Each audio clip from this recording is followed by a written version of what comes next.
ಯಾರ್ಯಾರಿಗೆ ಮಂತ್ರಿ ಸ್ಥಾನ ಅನ್ನೋದು ನಿರ್ಧಾರ ಆಯಿತು, ಆದರೆ ಮಂತ್ರಿ ಆದವರಿಗೆ ಯಾವ ಖಾತೆ ಕೊಡೋದು ಅನ್ನೋ ಟೆನ್ಷನ್ ಶುರುವಾಗಿದೆ. ಖಾತೆ ಖ್ಯಾತೆ ಸಂಪುಟ ವಿಸ್ತರಣೆ ಬೇಗುದಿ ಮಧ್ಯೆ ಮೊದಲ ಅಧಿವೇಶನಕ್ಕೆ ತಯಾರಿ. ಇವತ್ತು ಸಚಿವರ ಜೊತೆ ಮಹತ್ವದ ಸಭೆ ಕರೆದಿರುವಂತಹ ಸಿಎಂ ಡಿಕೆ ಶಿವಕುಮಾರ್. ವಿಧಾನಸೌಧದಲ್ಲಿ ಸಿಎಂ ಡಿಕೆ ನೇತೃತ್ವದಲ್ಲಿ ನಡೆಯಲಿರುವ ಮಹತ್ವದ ಸಭೆ.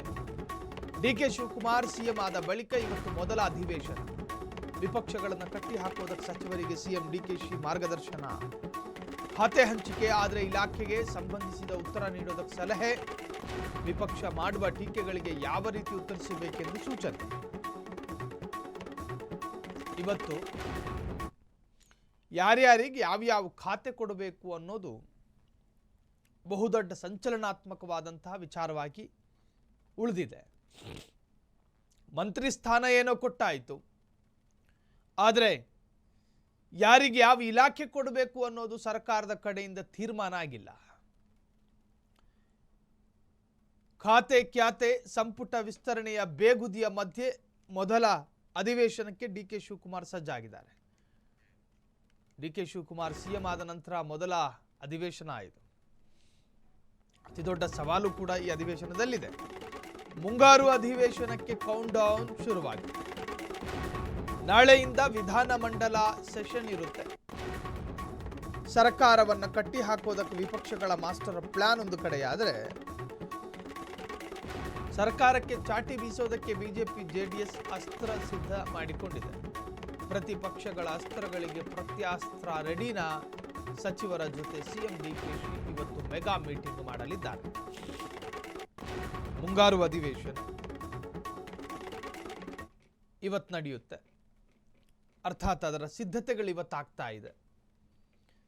ಡಿಕೆ ಶಿವಕುಮಾರ್ ಅವರ ಸರ್ಕಾರ ರಚನೆಯಾದ ನಂತರ ಮೊದಲ ಸೆಷನ್ ಇದು.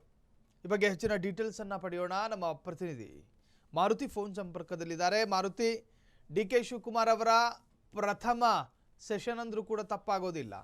ಈ ಅಧಿವೇಶನದಲ್ಲಿ ಹಲವಾರು ಸವಾಲುಗಳು, ಅನೇಕ ತರಹದ ತಲೆನೋವುಗಳು ಕೂಡ ಎದುರಾಗಬಹುದು. ಈ ಬಗ್ಗೆ ಹೆಚ್ಚಿನ ಡೀಟೇಲ್ಸ್ ಕೊಡೋದಾದ್ರೆ ಮಾರುತಿ. ಆದ ನಂತರ ಮೊದಲ ಅಧಿವೇಶನವನ್ನ ನಡೀತಾ ಇರುವಂತದ್ದು ಡಿಕೆಶಿ ಅವರಿಗೆ. ಹೀಗಾಗಿ ಇದ್ರ ಬಗ್ಗೆ ಸಿದ್ಧತೆಗೆ ಕೂಡ ಅವರು ಹೆಚ್ಚು ಆಸಕ್ತಿಯನ್ನ ತೋರ್ತಾ ಇರೋದು. ಪ್ರಮುಖವಾಗಿ ಇಲ್ಲಿವರೆಗೂ ಕೂಡ 14 ಖಾತೆಗಳು ಮಾತ್ರ ಹಂಚಿಕೆ ಆಗಿರುವಂತದ್ದು, ಬಾಕಿ ಉಳಿದಂತ ಖಾತೆಗಳು ಕೂಡ ಹಂಚಿಕೆ ಆಗಿಲ್ಲ. ಹೀಗಾಗಿ ಇವತ್ತು ಹಂಚಿಕೆ ಆಗುವ ಸಾಧ್ಯತೆ ಮತ್ತೆ ನಿರೀಕ್ಷೆಗಳು ಕೂಡ ಸಿಎಂಗಿದ್ರು. ಹೈಕಮಾಂಡ್ ಎಲ್ಲ ಒಂದ್ ಕಡೆ ಇವತ್ತು ಹಂಚಿಕೆ ಮಾಡ್ತಾವ ಎಂಬ ಚರ್ಚೆ ಕೂಡ ಇರುವಂತದ್ದು. ಹೀಗಾಗಿ ಇವತ್ತು ಎಲ್ಲಾ ಸಚಿವರುಗಳನ್ನ ಇವತ್ತು ಮೀಟಿಂಗ್ ಅನ್ನ ಇವತ್ತು ಡಿಕೆಶಿ ಅವರು ಕರೆದಿರುವಂತದ್ದು. ಈ ಮೀಟಿಂಗ್ ನಲ್ಲಿ ಸಾಕಷ್ಟು ವಿಚಾರಗಳ ಬಗ್ಗೆ ಚರ್ಚೆ ಆಗತ್ತೆ. ವಿಪಕ್ಷಗಳು ಮಾಡುವಂತ ಆರೋಪಗಳಾಗಿರ್ಬೋದು, ಮತ್ತೆ ಅದೇ ರೀತಿ ಚರ್ಚೆಗೆ ಯಾವ ರೀತಿಯಾದಂತ ಉತ್ತರವನ್ನ ಸರ್ಕಾರದಿಂದ ಕೊಡ್ಬೇಕು ಮತ್ತು ನಾವು ಯಾವ ರೀತಿಯಾಗಿ ಒಗ್ಗಟ್ಟಾಗಿ ವಿಪಕ್ಷಗಳಿಗೆ ಟಕ್ಕರನ್ನ ಕೊಡ್ಬೇಕು ಎಂಬ ಬಗ್ಗೆ ಕೂಡ ಸಂಪೂರ್ಣವಾಗಿ ಈ ಒಂದಷ್ಟು ಮಾರ್ಗದರ್ಶನವನ್ನ ಡಿಕೆಶಿ ಅವರು ಕೊಡ್ತಾರೆ. ಯಾಕೆಂದ್ರೆ ಒಂದಷ್ಟು ಜನ ಹಿರಿಯರಿದ್ದಾರೆ ಸಚಿವರು, ಮತ್ತು ಈಗ ಹೊಸದಾಗಿ ಆಯ್ಕೆಯಾಗಿರುವಂತಹ ಸಚಿವರುಗಳು ಕೂಡ ಇರುವಂತದ್ದು.